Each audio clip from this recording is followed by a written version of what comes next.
Cool. Thanks, Tony. Hey, everybody. How's it going? I think I see some familiar faces. So for those who've met me before, hi again. And for those who are new, my name is Yura Lee. As Tony said, I'm a Teams technical specialist. I am focused on the collaboration and the platform side of Teams. So nice to meet everybody. Today's topic, we're going to talk about Teams governance and security tools. So hopefully you're in the right place and you're not wasting an hour. So I'm going to talk about some of the management tools that we have for you at your disposal when, because we all know, Teams is a very integral part of our day-to-day lately for the past year or so. So first, is my slide moving? There we go. So management tools, today I'm going to focus a lot more on the GUI side of things. I'm going to show you Azure Active Directory, Office 365 Admin Center, the Compliance Center. A lot of the management you can do through PowerShell and the Microsoft Teams API as well, but just because it's so much to cover, I'm going to stick to the GUI side of things. And again, if you guys have any questions, just feel free to shoot a chat.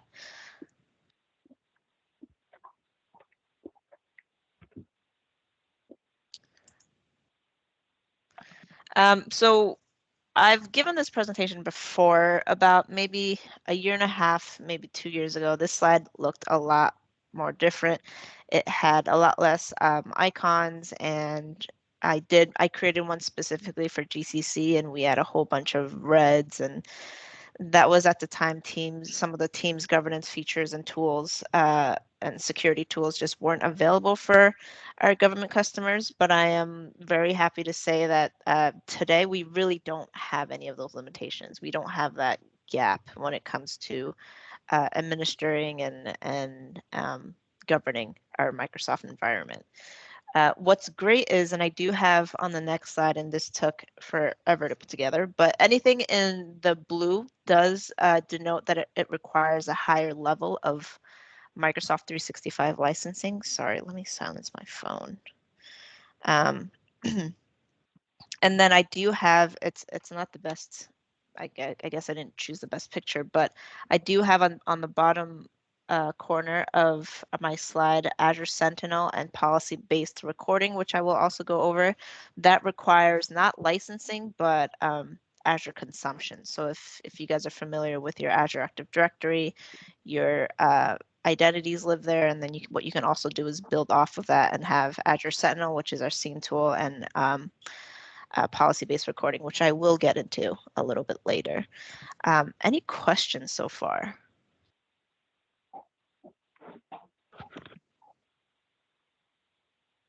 None in the chat window, Yura. Okay, then I will start. I'm going to start from the top left corner, right? So I'm assuming everyone in this room, we do have the assumption, I am assuming that everyone in this room kind of understands the Teams architecture, right? And what I mean by that is how Exchange plays a role into Teams, SharePoint plays a role into Teams, and a really big part of this conversation today is how Office 365 groups plays into Teams, right? So the whole group management, the Teams management a lot of that does fall under group management. So I am going to spend some time on that. I do want to spend most of my time in the Teams admin tools, and then of course the compliance tools, the DLP, the conditional access, the Ediscovery, all of that is in the compliance tool, the compliance portal. So I will spend some time on that as well. So going back to Azure Active Directory, right? We've got in the blue, we've got group creation, group naming, group classification, dynamic membership, expiration, access review, entitlement management.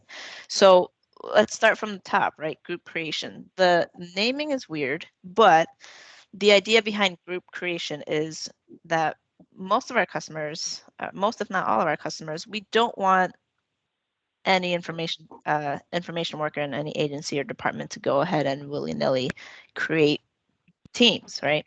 So what what I always tell my customers is what we want to do is kind of nurture teams champions, right? So this might be department heads, agency heads, project leads, right? So that you can put the responsibility on them to go ahead and create groups and team spaces, right? So that you're not creating a bottleneck from your IT admins to say, okay, project X, Y, and Z, they're all starting off, and as an IT admin, I have to go in and create these groups for people and then remove myself and do that whole thing, right? The whole idea of group creation is the Azure Active Directory P1 or the Premium 1 license will allow you to create security groups and give them the responsibility to create teams so that we don't have an IT bottleneck. So that's first. Group naming, right? In the Azure Admin Center, you are able to add prefix and suffix to each group name. So you can add it by department, or you can actually add a text string to say, depending on the department that the user is in, we can have labor and then the team name, and then maybe you want a suffix for that. We also have blocking words. So at Azure, if you want certain words that you don't want to be redundant or part of a team name just because it's maybe silly or unnecessary, there are certain words that you can block so that those words aren't part of a team name. I'm going to go down to dynamic membership. Dynamic membership, it gives you kind of the ability to say, let's say, Tony worked in agency A and he got a new job and he's transferring from agency A to agency B. So the idea there is, as an IT admin, you look up Tony and say, okay, he's going from agency A, agency B to agency B.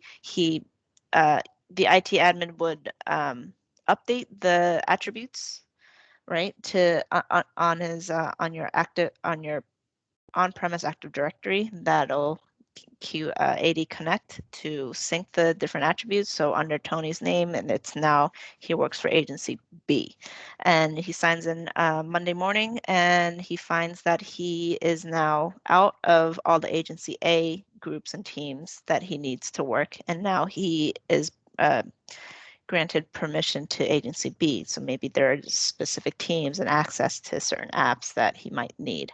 So dynamic membership kind of takes the manual process of removing Tony from agency A and putting Tony in agency B and having that replicate through your entire infrastructure. So that's a pretty neat tool.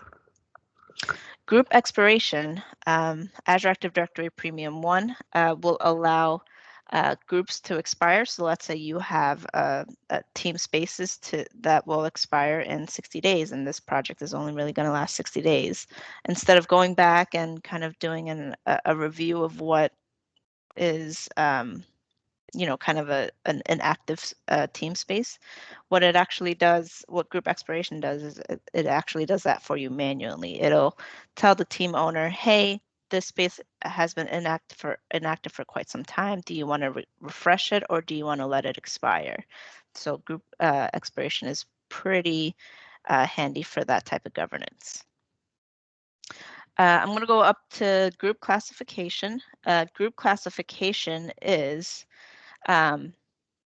it's really just a text string as a visual cue for end users. Let's say, for example, you have a team space that might have a low impact to your business. So you can actually have a group classification say that this is actually low impact, and it might send some visual cues to your end users to say, okay, this is, a low impact team space, and maybe I'm allowed to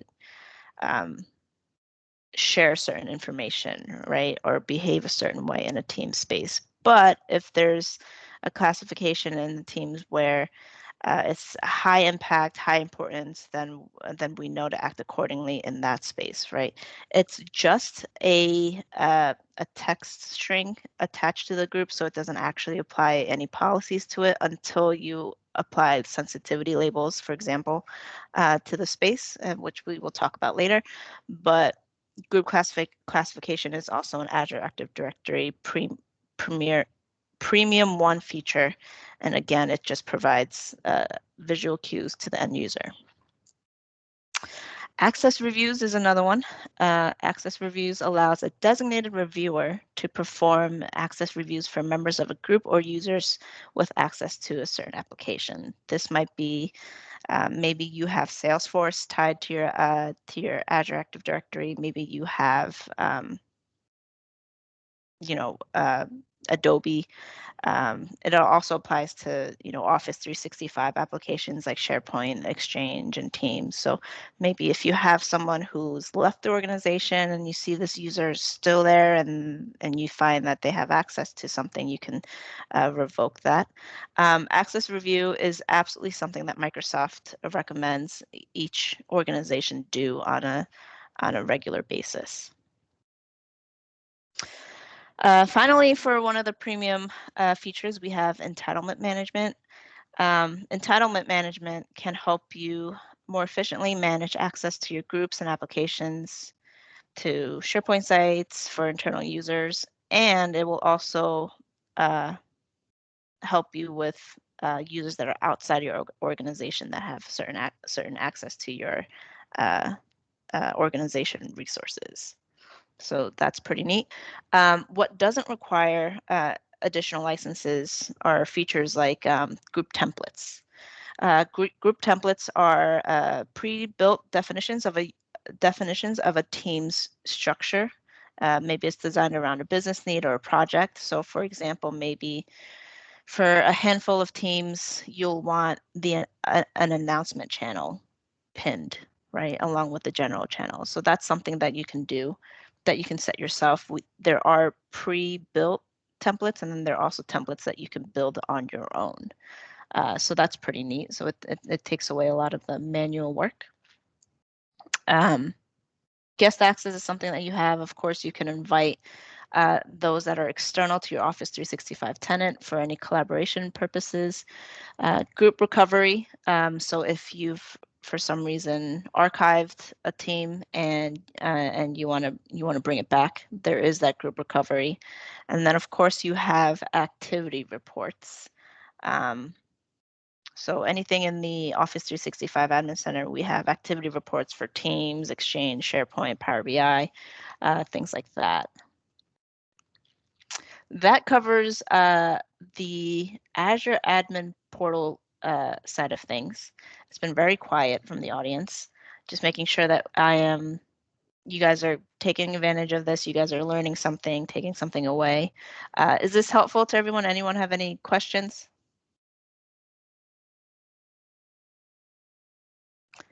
No questions. I will move on to the Teams admin tool, if that's all right. Let's move from the PowerPoint for a second and go into the Teams admin portal. Let's do that.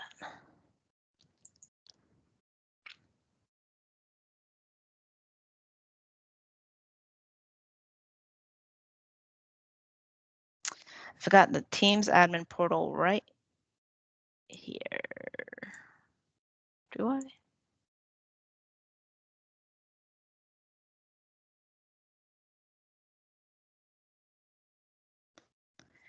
There we go.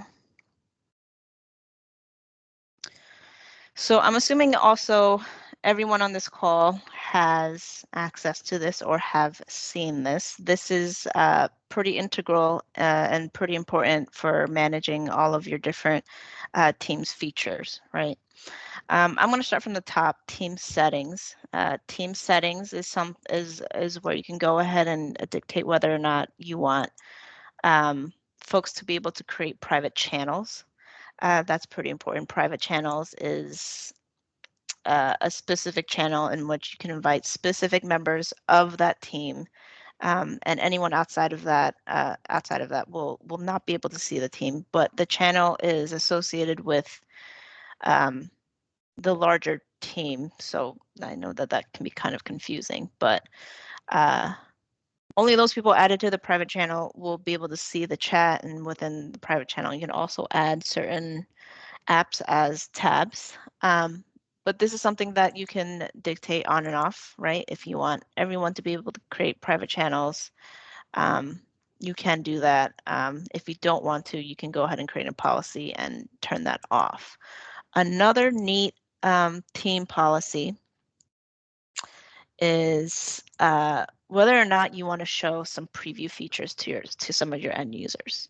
So I do go back to that whole Teams champion thing. Maybe you want Teams champions, people who want to see what's coming and people who want to get ready for it. So it might be your IT team, but also, again, your your end business users, and you want them to maybe see a preview of what's coming before it gets generally released to everybody else. So this is something that you can set as part of Teams settings. Next, I'm going to talk about messaging policies. That's not the right M. Messaging. So this will cover things like, do you want people to be able to delete messages, edit messages, read receipts, Giphies? These are some of the features that we call that help humanize the Teams chat space. So stickers, Giphies, memes. URL previews, translate messages is pretty neat, where you can go ahead and go on a team and then have this actually translate to any language. You see that translate button right there. What else are part of messaging policies? Do we want to be able to send urgent priority notifications? Do we want to be able to remove users from any group chat? So again, that's not associated with a team, but maybe I want to create a group chat with Daniel and Tony, and this is totally separate. I can remove users, right? So that's part of the settings there. Again, what you can do is you can create different messaging policies and then actually have that assigned to different people. So maybe I have customers with the Department of Finance, and the Department of Finance absolutely do not want Giphies or memes or stickers. So in a central tenant where they're managing multiple agencies, what we can do is say, I'm going to turn all of this off. Very strict, or sorry, use Giphies in conversations. I'm going to turn that off. Give it a name. I'm just using finance. I'm not picking on finance, folks. I'm just using it as a real life example. Go ahead and save this and actually have it apply to a specific group. So I think I have a finance group in here. Right. And I want to have that applied to any user in the finance group. And that's how you would go ahead and manage multiple policies. Next on my PowerPoint is the ability to archive and restore a team. So as a Teams admin, you can go ahead and do this, but also as an owner of a team, you can go ahead and archive a team. If for some reason, this is a finished project, for example, like Summerfest. It's obviously not the summer. I'm still digging myself out of the snow from this weekend. I can archive it, and that means once it's archived, there's no new data that can be added to the team space, right? So I can archive that, and then also I have the ability to recover it if Summerfest. Maybe I want to use the same Summerfest team for summer 2021. Next, we've got reporting and analytics. So within the Teams Admin Center, we do have the usage report, and we have different types of usage reports. There's app usage, PSTN, so that means any dial-in, right? So any dial-in or dial-out if you have a phone system and calling plan. There's also Teams device usage. So if you've got, meeting rooms, that's where you can find your Teams device information. There's team live events, typical user activity. And then we do have the call quality dashboard. This is a little bit more advanced, but this is where you can kind of monitor your users' meeting experience. Do they experience a lot of packets? Was the call quality poor for some reason? This is where you can kind of dial in and say, is it from the server? Is it from the client? The voice quality, all of this is in there.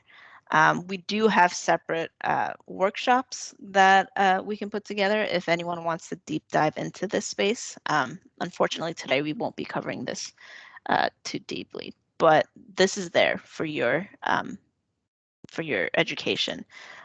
Best practices is to also work with your networking folks to make sure that you have all of your network information in there so that you can actually have productive and useful results.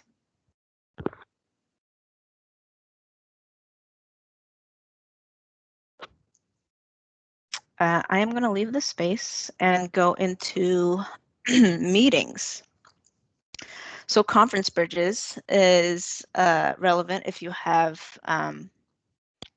maybe you have Teams meeting devices, Teams meeting devices, or audio conferencing. So by default, this means that I can go ahead and request a phone number in which I will allow other people to be able to dial into my meetings, right? So then I'm in New York, so I have a whole bunch of 646 numbers. This default means that anyone with audio conferencing licenses will then have the call-in information as part of their Teams meeting, and that's their default right there. Anything else, kind of the shared ones are kind of out of the box, but most of our government customers, they like to dedicate their own and have area codes that reflect where they're located. So that's pretty important there. Other meeting policies, right? Lobby control, right? What do we want to do when folks are in the lobby and maybe they get there before the meeting starts, or even during the meeting? Do I want people to start the meeting? Do I want everyone to just automatically be admitted? These are some of the settings that you can control here, as well as content sharing. Do I want people to be able to record? Do I want people to be able to leverage the Meet Now function? That's all in here. You've got your meeting settings. Can anonymous users join? Email invitation. Do you have a specific URL that you want to use? And of course, you've got some network information that you want to put in here for best practices. And then we've got live events. So live events, for those of you who don't know, it's our one-to-many kind of webinar format, kind of like the Skype meeting broadcast, if you guys are familiar with that. That means that, when you invite end users and participants, they cannot participate using their voice. They can either, if you want, you can enable a Q&A, but from the audience participation, that's about it. So can just anybody in my tenant organize a live event? Can I do transcription? Because we do have transcription options there, and then also who can record a live event, right? So that's also something that you can set in this console. We've got device policies. Again, this is for if you do have team displays, collaboration bars. We have collaboration bars and team room devices with our partners, with our extensive network of partners. So if you're ever interested in creating a team room and you want to upgrade your hardware to help with Teams meetings and have productive team meetings with one-touch join, one-click join, and things like that, absolutely reach out to Tony and myself, and we can help you with that. What's next? Oh, a big topic is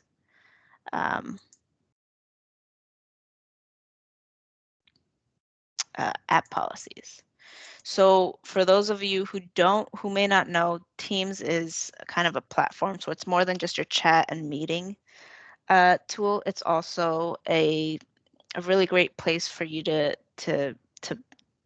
plug in apps, so that maybe if there's a certain app where everyone goes to at least once a day, they don't have to leave the Teams space. You can actually embed an app into Teams on the left-hand rail, so that they could work and also access this app all in a single pane of glass.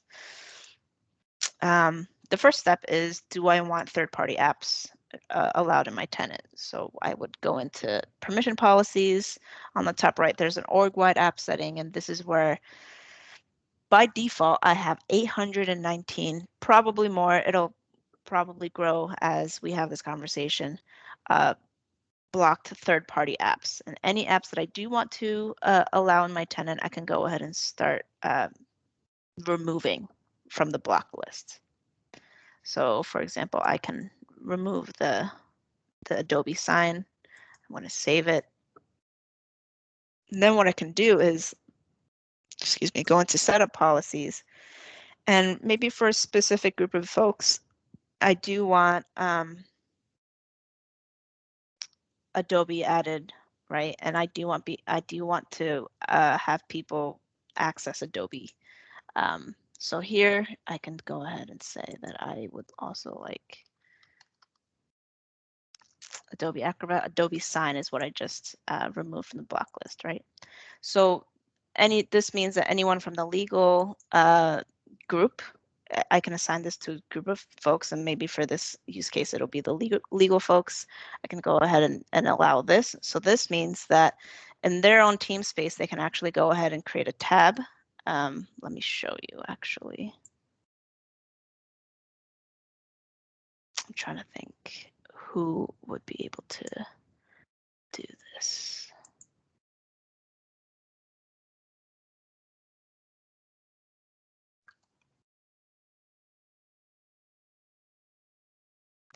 The idea is I can go in as part of someone who's part of legal or whatever else, right? I can go in, and maybe as part of my team in general, I want to be able to add a specific third-party app.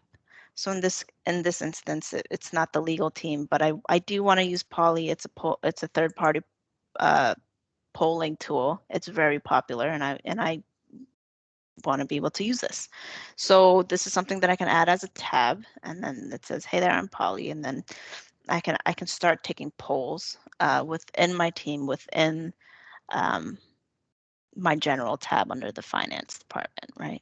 So this is pretty valuable. I can do this within meetings. I can do this with just chat with a couple of folks and go from there. But this is where, right, we would go ahead and integrate third-party apps and even first-party apps. Do you want third-party apps, first-party Microsoft apps? Maybe I want Planner for some people, and I don't want Planner for others, but I want to be able to add certain. I want to give the users the flexibility to add specific apps, right? So this is the App Store. Maybe I want to add GitHub. Maybe I want to add Power Apps. Maybe I want to use lists, right? So this is where you can go ahead and kind of govern all of that. The setup policies, what that does is actually, I clicked on it by accident before, but what setup policies do is actually dictate what shows up on the left-hand rail of a user, right? So as an administrator, I have App Studio pinned, so you can see on my administrator, I'm the mod admin. I have App Studio pinned, just kind of like this one dictates, so that I can use App Studio to go ahead and take a custom app, make it compatible with Teams, and then be able to publish it so that everyone else in my organization can use it. Another example is first line worker. Yes. So Nestor is State Patrol. I consider him a first line worker. And his left-hand rail looks like this. And it's kind of exactly how I mapped it out in the Teams Admin Center. So his is mimics that. So his main tool maybe is shifts, and he needs to figure out when he's working, when he isn't. So that's pretty useful for first line workers. And you can Hey, just, Yura, Mhm. we have a question from Christina. She's asking, Perfect. do third-party apps inherit security settings from Teams? So no, third-party apps inherit. So you're kind of enabling those kind of at your own risk kind of thing. What we do with Teams and what we did when we kind of opened the doors for third-party apps is we have them go through a particular Microsoft Teams GCC compliance policy. And we actually have that published where you can have a list of specific third-party apps and you can see where they're credited and where they're not. And you can take, and I can send that list to you as a follow-up, but that is part of what you want to enable, right? Because Microsoft on our own, we can't, manage third-party apps like that in that type of scale. So what we do is we have them go through, Poly, Google Analytics is another one where it has a list of kind of what criteria they meet and what they don't meet. So I'll send that over, but that's a really great question. Anything else? That's all that's in the window right now. Cool. I am almost done with this slide. Team Advisor is a tool that will kind of walk you through deployment. We still have some customers on Skype Online or maybe even Skype on-prem. This is a reminder that Skype Online will be retiring at the end of July, so we've got approximately 5 months. So this is a pretty neat tool. The Team Advisor will go through and help you kind of create a checklist of what you have to do to make sure that everyone is deployed from Skype to Teams and Teams only mode, and make that transition as smooth as possible. And finally, we do have the network planner. Let's cancel out of this. This again, it ties back to the call quality dashboard. We do want information on your network infrastructure so that we can actually provide the best and most accurate traffic information when it comes to your call quality. That's probably the fastest I've gone through the Teams Admin Tool Center. Any other questions based off of what I've covered so far?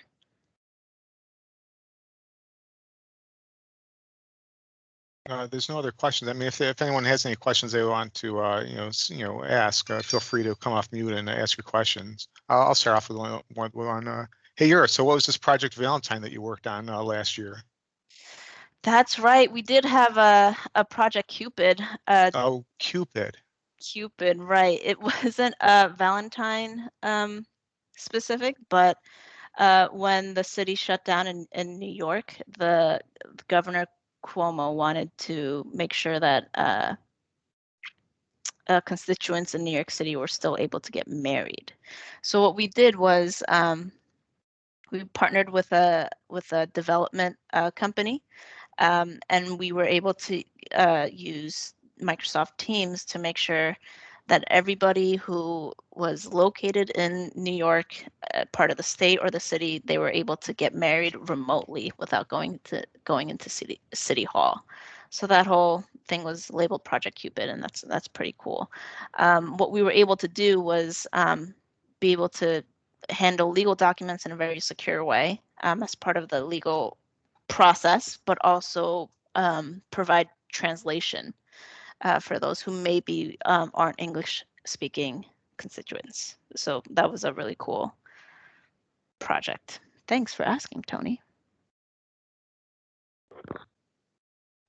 Yeah, I figured Valentine's Day is around the corner. It was very appropriate. It's Valentine's Day, let's get married kind of thing. Right. Okay, I will move on to the compliance aspect of this.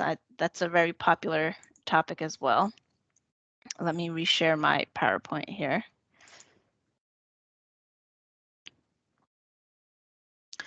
So we did have, up until several months ago, we did have protection.office.com, which was both the security portal and the compliance portal.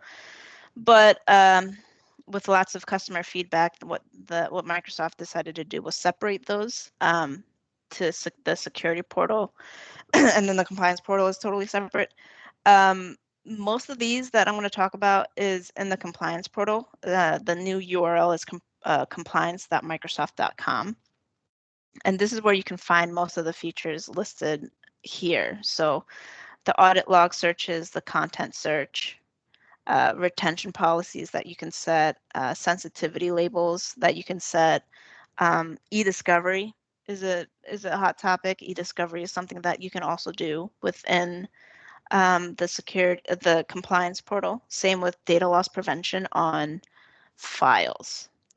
So those 6 features are included with Office 365 or Microsoft 365 G3, but what does require a higher level of licensing is data loss prevention in chat. So in Teams chat, if, for example, you want to block folks from messaging driver's license information or any other sensitive information like that, you can do that with DLP and Teams chats.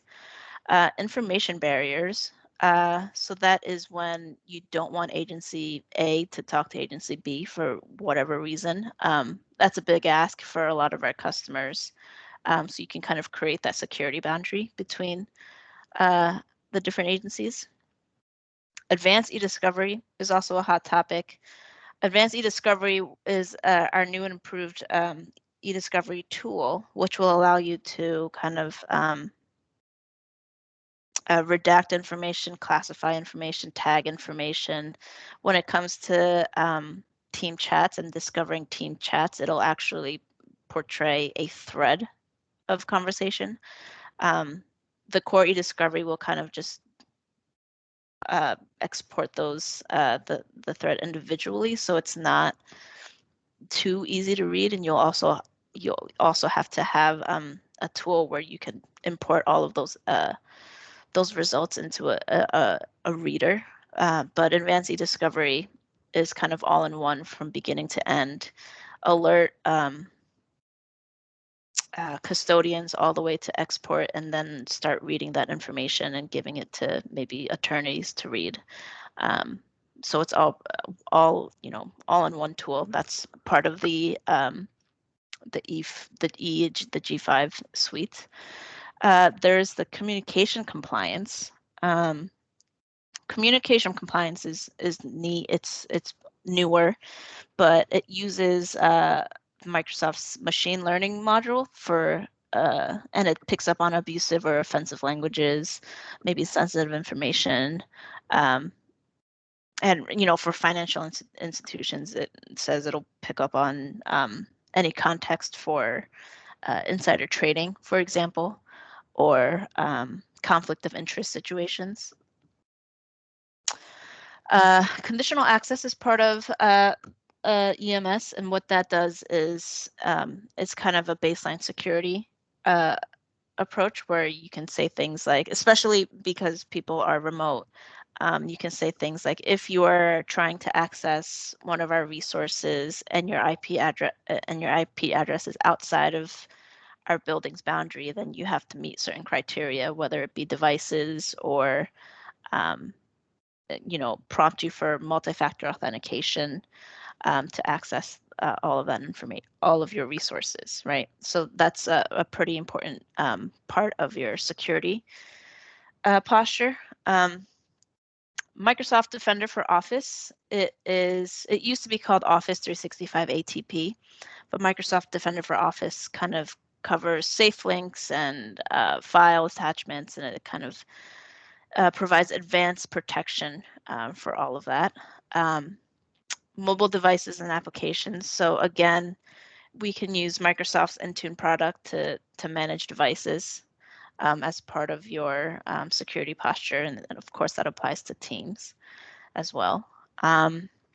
Policy-based recording, I mentioned at the beginning of this conversation, it is not a licensing product, but it's one of those where if, for example, if you work for the Department of Labor and your only job is to talk to constituents and citizens, and you have to have every phone conversation meeting recorded, then that's absolutely something that you can do with policy-based recording.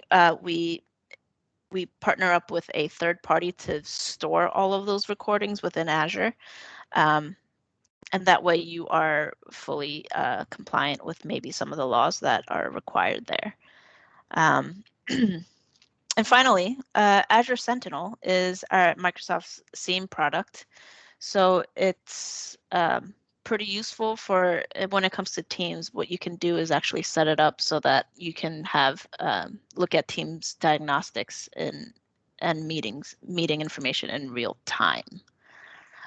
So that's what Azure Sentinel will provide you. But that concludes this part of the presentation. What I do have as a hot topic for a lot of my customers is defining anonymous versus external versus guests and teams. So what I was able to do is pull out a chart of what anonymous users can do, what external users can do, and what guest users can do, because contrary to popular beliefs, these are not interchangeable terms. So external, I'm going to start with external. External folks are, everyone on this call who is not Microsoft is an external member, right? We were able to invite you, and you are not part of the Microsoft organization, and therefore you are considered external. So anyone external to the tenant, to your Office 365 tenant, will be considered an external user. There are cases where you will have to invite an external user into your Teams environment, and then that person is part of your team and they have access to your SharePoint, to that specific SharePoint site. And that person is a guest of your tenant environment.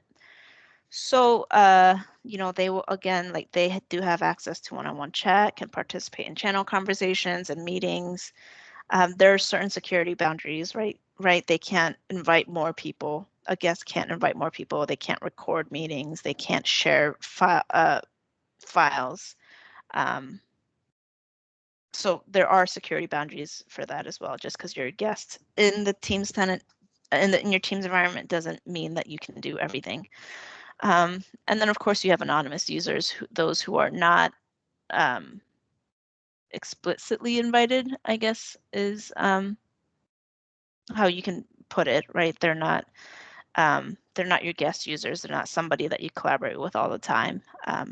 But you can absolutely have maybe a Gmail user, for example, and have a meeting with them, and a Gmail user can share their screen with you if that's something that you need.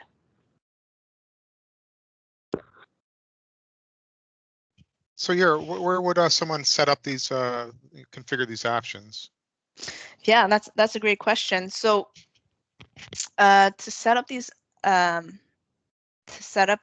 external and guests permissions, we can go back into the Teams Admin Center, and there are triggers there that says, do I want to be able to invite external people? What do I want external people to be able to do? Do I want them to be able to share content?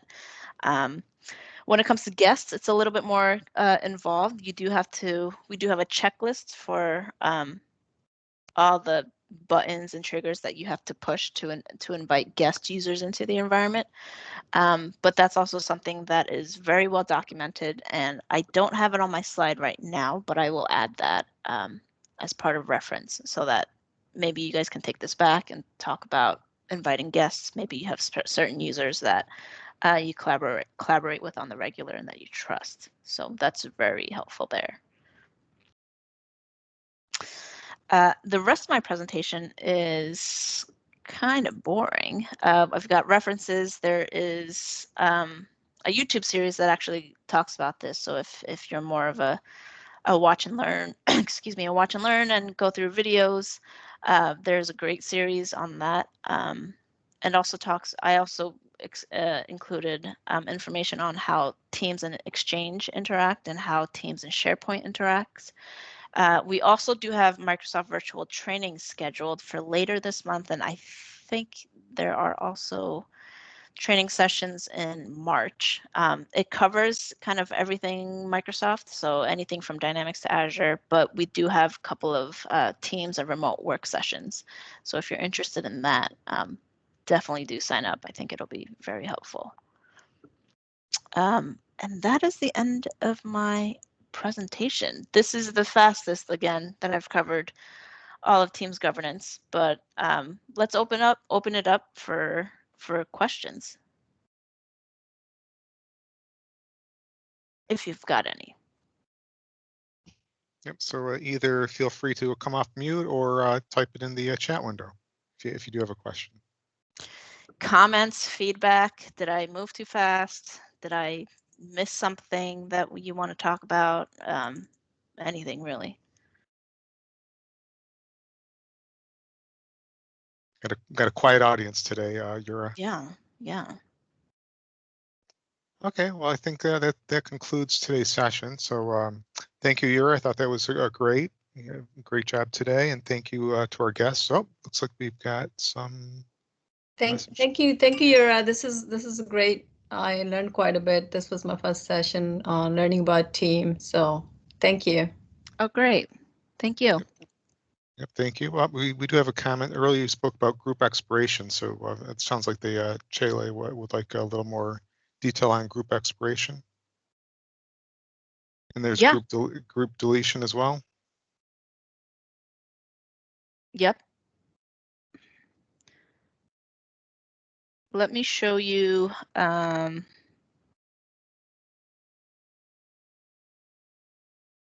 Let me show you what it looks like in the admin center here. So this is portal.azure.com. I went to Azure Active Directory.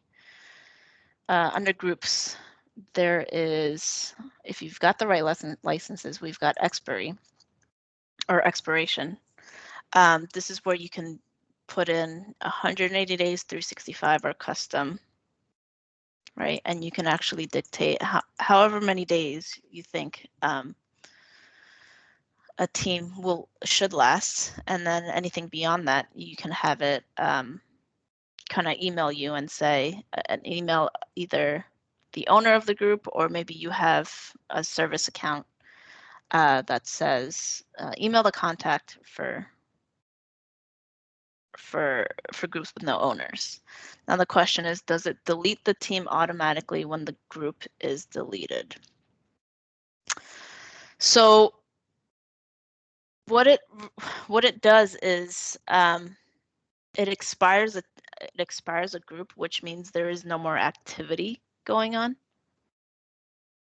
Right. So the idea, actually, I also have an example email here. Let me find it. You can also use retention policies to save the data, right, Yura?